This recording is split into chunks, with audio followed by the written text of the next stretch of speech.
Nggak bisa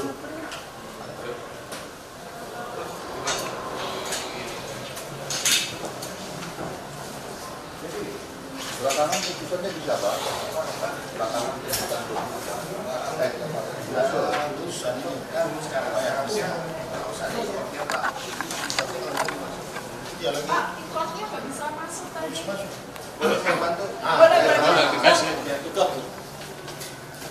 Kita pikir kalau bawa dekat-dekat sini dia bisa masuk, kita ke sana juga.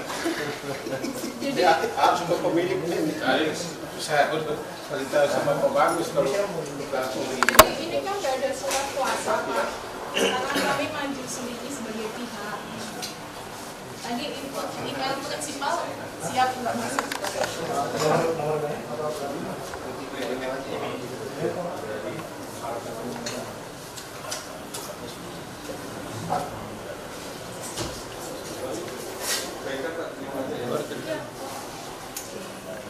Dianya di dalam aja, kitanya di pintu ya. Iya. Tripodnya Sama ini yang mau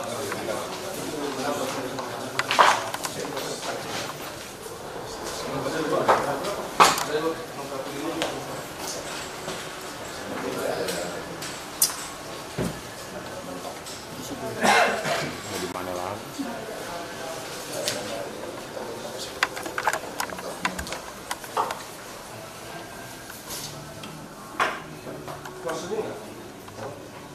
puasa udah.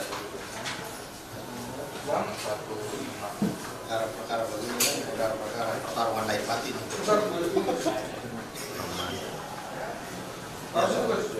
Perkara rohani. Iya.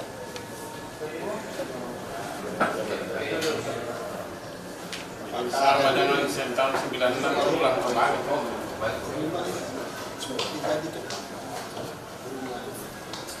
Kayak itu. Kasih saudara. Ada.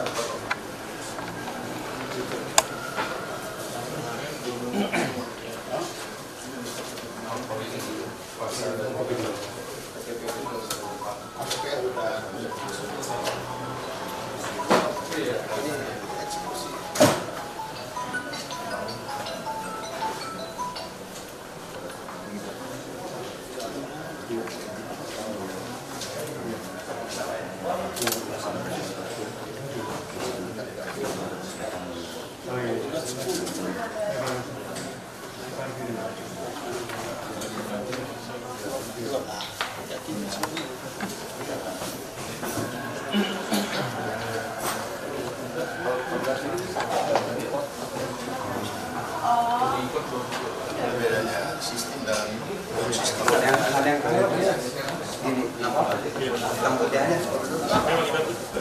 Hitam putih boleh. Wow. Hitam putih kan dua warna juga. Kasih Bapak email sama password. Iya.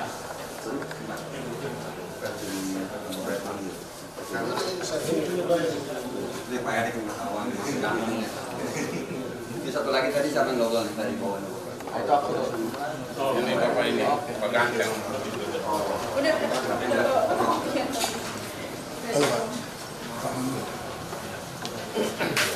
Kemarin ya? Apa? Ya.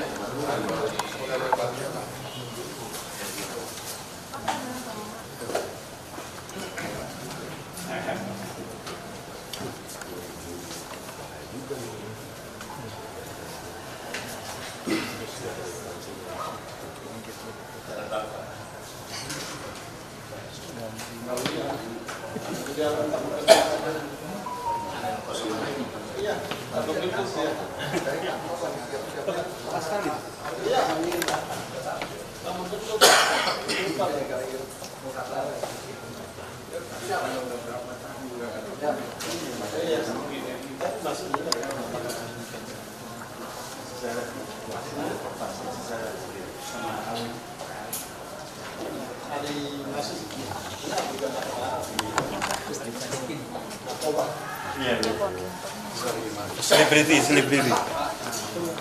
Ali Sadikin. Sini aja, biar bisa Pojok yang botak. Ini saya daftarin nomor 11 ya, Pak ya.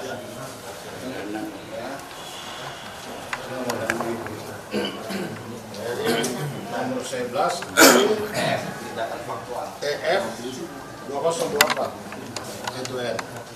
Berarti ini perkara yang nomor 11 di tahun 2024. Perkara yang bukan perkara yang pertama ya. Iya, eksekusi mereka. Iya.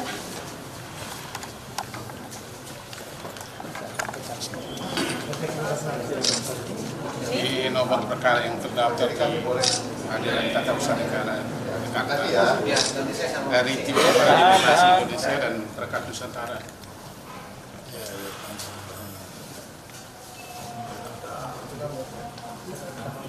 Tergugaknya 12 orang.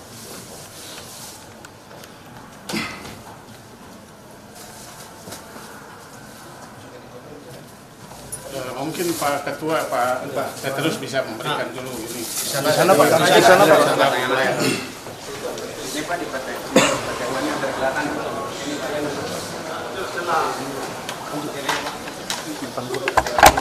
Ya. Ketika sudah kelihatan ke sini aja. Susah Pak, ininya Pak. Jalan Pak. Iya. Belum Pak. Bentar Pak. Ya. Mari. Biar komplek dulu bicara. Apa itu saya bicara? Ya. Satu aja. Ceritanya panjang. Satu aja. Siapa lagi? Mana? Mana?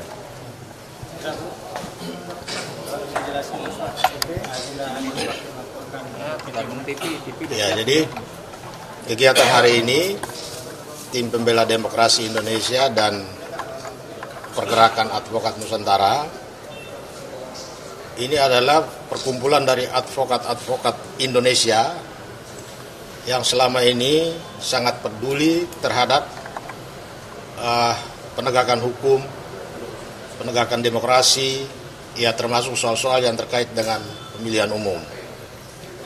Advokat-advokat Indonesia hari ini prihatin melihat perkembangan politik menjelang pemilu, politik mana dari hari ke hari nampak memperlihatkan bahwa kekuasaan sudah menggeser berbagai rambu-rambu hukum. Ini bermula dari putusan Mahkamah Konstitusi nomor 90 yang akhirnya masyarakat menjuluki Mahkamah Konstitusi sebagai Mahkamah Keluarga. Kalau masyarakat sendiri sudah menilai Mahkamah Konstitusi sebagai Mahkamah Keluarga, itu berarti dinasti politik dan nepotisme saat ini sedang menguat. Menguatnya itu di mana? Menguatnya itu dinasti politik dan nepotisme ini yang semula hanya ada di lingkaran kekuasaan eksekutif, ini sudah lintas lembaga tinggi, dari lembaga kepresidenan masuk ke lembaga yudikatif, yaitu Mahkamah Konstitusi. Nah, masyarakat semakin curiga karena menjelang pemilu, akhir-akhir ini muncul pernyataan dari berbagai kelompok tentang pemakzulan terhadap Presiden Jokowi. Lalu dalam waktu yang bersamaan, dinasti politik dan nepotisme ini menempatkan Presiden Jokowi dan mantan Ketua Mahkamah Konstitusi Anwar Usman dalam satu jaringan, memperlihatkan Mahkamah Konstitusi berada dalam cengkraman kekuasaan eksekutif. Padahal pasal 24 UUD 45 bahwa kekuasaan kehakiman salah satu pelaksananya itu adalah Mahkamah Konstitusi, dia dijamin merdeka dan mandiri. Tapi kenyataannya Mahkamah Konstitusi sudah tidak merdeka dan mandiri lagi. Buktinya apa? Ipar Presiden Jokowi Anwar Usman sebagai Ketua Mahkamah Konstitusi dan Hakim Konstitusi meloloskan Gibran Rakabuming melalui putusan perkara nomor 90. Putusan itu berdampak sangat luas sampai Majelis Kehormatan Mahkamah Konstitusi dalam putusannya menyatakan Anwar Usman terbukti melanggar kode etik dan perilaku hakim, pelanggaran berat. Hanya sayangnya putusan MK itu tidak sekaligus memberhentikan dengan tidak hormat Anwar Usman dari jabatan Hakim Konstitusi. Dengan demikian sepanjang Anwar Usman masih di Mahkamah Konstitusi sebagai Hakim Konstitusi, maka kekuasaan kehakiman yang merdeka di Mahkamah Konstitusi belum betul-betul bersih. Karena Anwar Usman masih di situ. Bahkan Anwar Usman itu sekarang menggugat putusan hakim-hakim konstitusi yang memilih ketua yang baru, ya, menggantikan dia akibat putusan MK itu. Dia gugat di Pengadilan Tata Usaha Negara ini sekedar mempertahankan jabatan sebagai ketua Mahkamah Konstitusi. Ini yang luar biasa. Ada motif apa? Anwar Usman mempertahankan kekuasaannya sampai menggugat Mahkamah Konstitusi, menggugat MK di Pengadilan Tata Usaha Negara. Jadi posisi Pengadilan Tata Usaha Negara saat ini menjadi harapan seluruh rakyat bisa menjernihkan hiruk-pikuk persoalan hukum yang terjadi semata-mata akibat dinasti politik dan nepotisme. Dinasti politik dan nepotisme ini kalau tidak segera dibersihkan atau dicegah, maka kedaulatan rakyat akan digantikan oleh kedaulatan dinasti politik. Kenapa digantikan? Karena bisa saja hasil pemilu dibawa ke MK, kemudian ketua MK-nya masih Anwar Usman, atau hakim konstitusinya masih Anwar Usman, maka hasil pemilu bisa ditentukan oleh kekuasaan Mahkamah Konstitusi yang sedang tidak bersih saat ini. Jadi itulah yang kita khawatirkan, ya, advokat Indonesia mengkhawatirkan jangan sampai nepotisme dan dinasti politik yang saat ini sedang menguat lintas lembaga tinggi negara bisa merusak demokrasi dan sistem kedaulatan rakyat kita yang dijamin dalam UUD 45. Jadi nepotisme dan politik dinasti ini adalah racun dalam demokrasi. Itulah yang membuat kita sekarang ini mengajukan gugatan ke Pengadilan Tata Usaha Negara sebagai perbuatan melanggar hukum yang dilakukan oleh pejabat pemerintah dan badan-badan pemerintah. Badan-badan pemerintah yang menjadi tergugat di sini KPU dan Mahkamah Konstitusi sebagai turut tergugat. Mengapa Mahkamah Konstitusi menjadi turut tergugat? Karena Mahkamah Konstitusi menjadi korban dari permainan dinasti politik ini. Sehingga kita tarik dia sebagai turut tergugat supaya dia bisa berbicara juga di peradilan nanti. 12 pihak itu siapa aja? Tergugat 1 Presiden Jokowi, tergugat 2 Anwar Usman, tergugat 3 Gibran Rakabuming, tergugat 4 Bobi Nasution, tergugat 5 Prabowo Subianto, tergugat 6 KPU, turut tergugat 1-nya Mahkamah Konstitusi, turut tergugat 2 Saldi Irsa, turut tergugat 3 Arief Hidayat, dua-duanya Hakim Konstitusi dan 1 Wakil Ketua Mahkamah Konstitusi, turut tergugat 4 Ibu Iriana Jokowi, turut tergugat 5 Kaisang, turut tergugat 6 bocor alus politik Tempo.co. Mengapa Tempo.co kita tarik menjadi pihak dalam perkara ini? Bukan karena Tempo.co bersalah, tapi Tempo.co secara berturut-turut mengungkap bagaimana dinasti politik, nepotisme bermula dari Solo. Itu kata Tempo.co. Semuanya bermula dari Solo. Bahkan Ibu Iriana dijuluki di dalam Tempo.co itu sebagai Ibu Suri. Pembicaraan tentang kapan rencana untuk mencawapreskan Gibran itu terjadi sudah setahun yang lalu. Jadi bukan ujuk-ujuk akibat putusan MK ini lalu dia digagas untuk maju jadi calon wakil presiden, tapi sudah direncanakan secara matang sejak setahun yang lalu. Hanya memang ini kan urusan di dalam kita tidak tahu, sehingga sulit dicegah.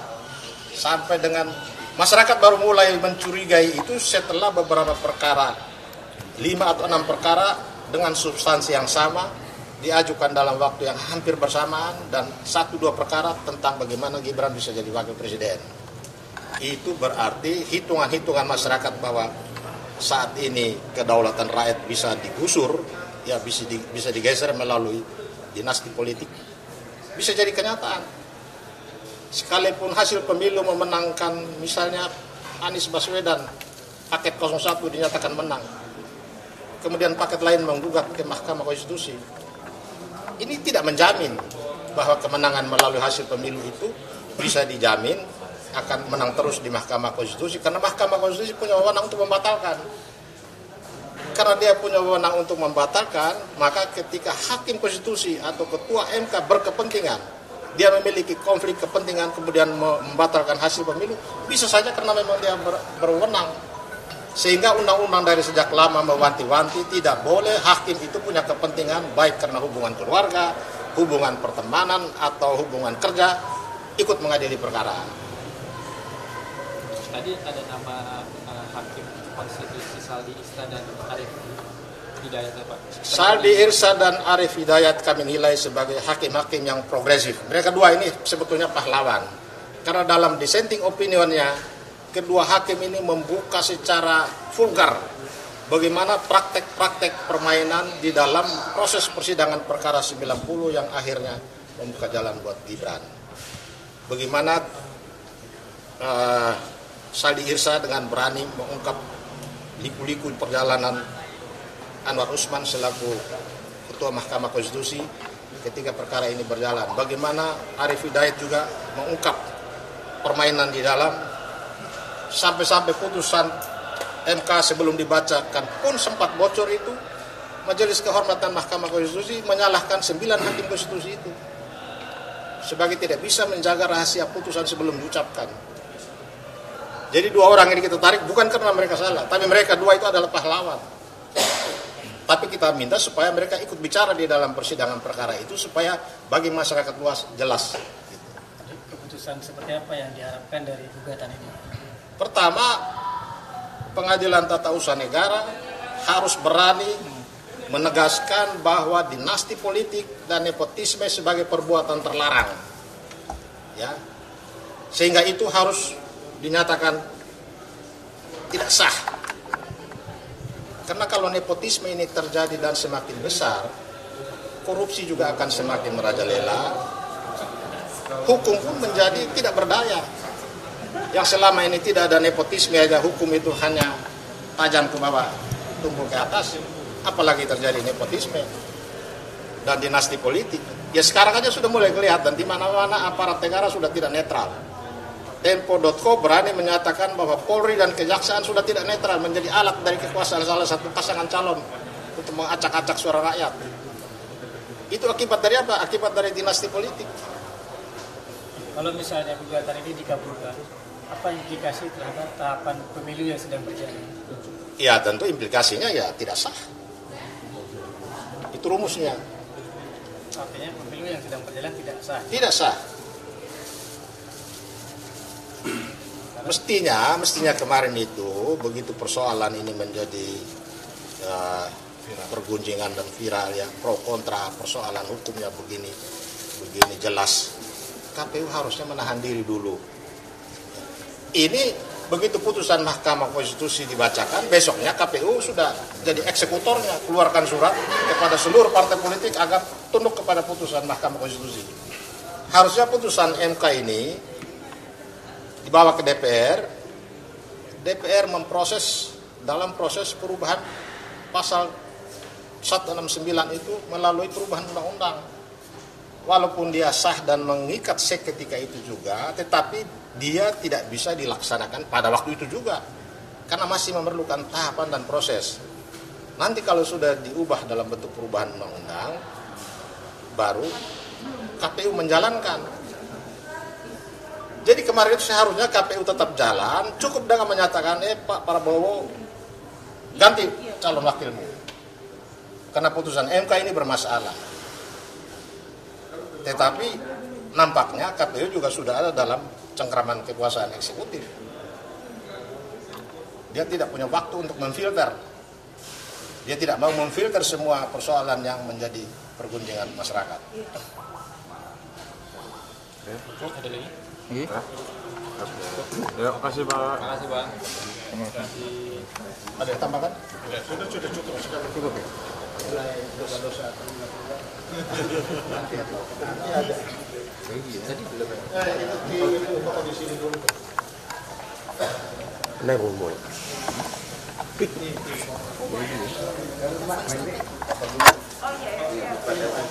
Main ini. Baris.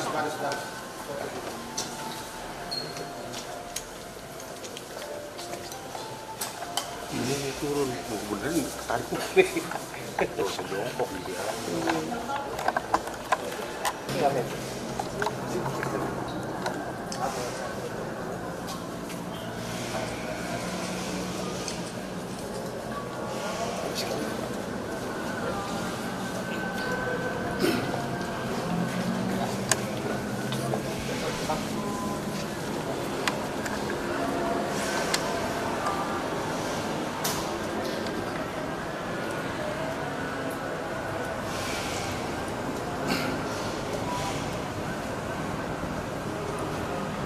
Hujan udah penuh dokumentasi.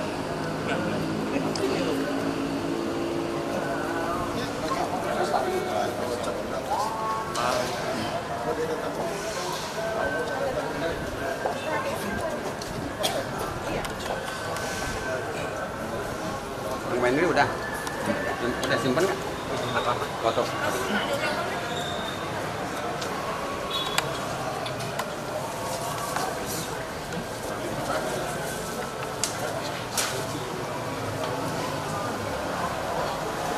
Ini baru datang yang satu.